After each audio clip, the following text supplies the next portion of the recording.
Je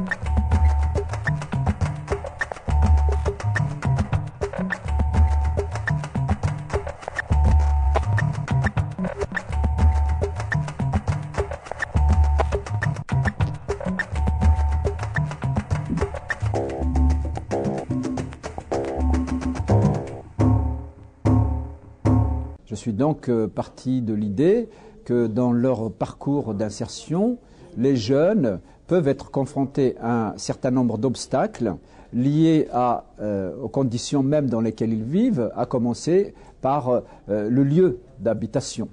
Mais pas seulement, c'est-à-dire que ces jeunes sont passés par l'école, ils ont été plus ou moins socialisés dans la famille.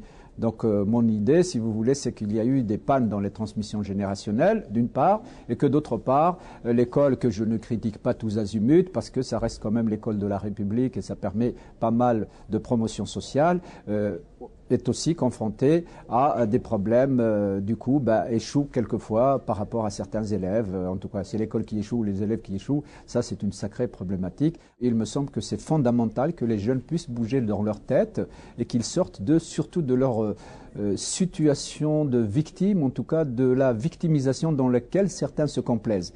La réalité est suffisamment dure comme ça pour ne pas qu'ils s'enfoncent davantage en se repliant.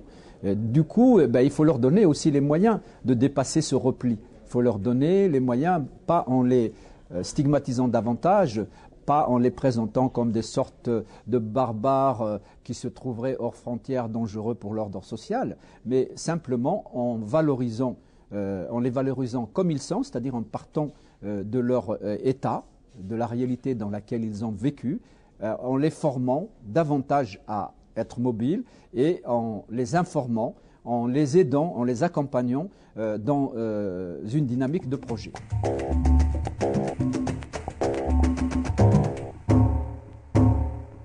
Les limites des politiques d'insertion, effectivement, sont de plusieurs ordres.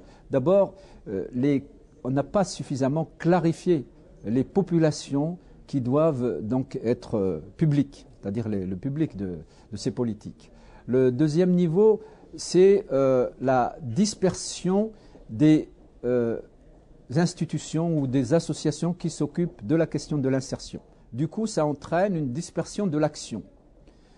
Troisième niveau, si vous voulez, c'est également la multiplication des acteurs avec un manque de cohérence, de coordination et d'articulation de l'ensemble de ces actions. En fait, on ne sait pas trop où on va, on entreprend un certain nombre de mesures, on sait que la réalité demande à être corrigée, on sait qu'il faut agir, et les gouvernements successifs de gauche ou de droite n'ont pas manqué d'agir. Je pense que ces jeunes doivent être accompagnés de façon à les prendre dès le départ, c'est-à-dire de leur cursus.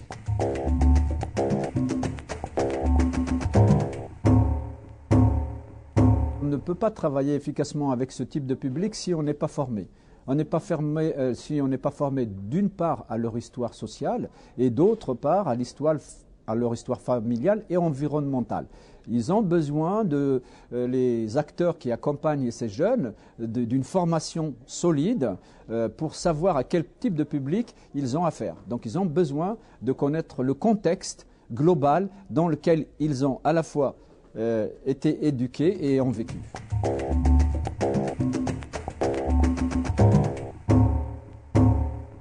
Les politiques d'insertion actuellement vont dans le bon sens, mais il me semble quand même que, si vous voulez, là encore il faut distinguer deux niveaux. Les politiques d'insertion vont dans le bon sens dans la mesure où il y a, vous savez, maintenant une agence qui s'appelle l'ANRU, qui s'intéresse aux problèmes uniquement urbains, et la nouvelle agence qui va être créée à partir du 1er janvier, l'ANSEC, c'est-à-dire l'agence pour la cohésion sociale.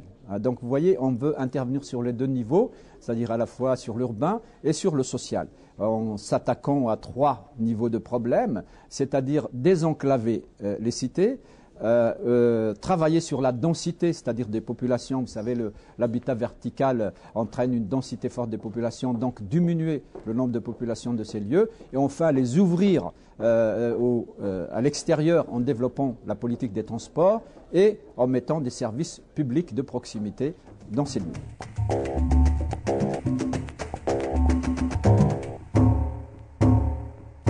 Ce qui m'a beaucoup frappé, j'ai fait l'évaluation de la politique d'adolescence pour une association pour la ville d'Épernay. Et ce qui m'avait frappé, justement, c'est que même les acteurs qui agissaient auprès d'un même public n'avaient pas d'informations partagées, ne travaillaient pas en interconnexion et en articulation. Vous voyez l'une des insuffisances dont je parlais pour ce qui est des politiques d'insertion. Je crois qu'il est indispensable, il est même fondamental que l'ensemble des acteurs qui travaillent sur un problème ou une population donnée puissent partager de l'information, puissent échanger leurs expériences et puissent échanger aussi la façon dont ils accompagnent les projets.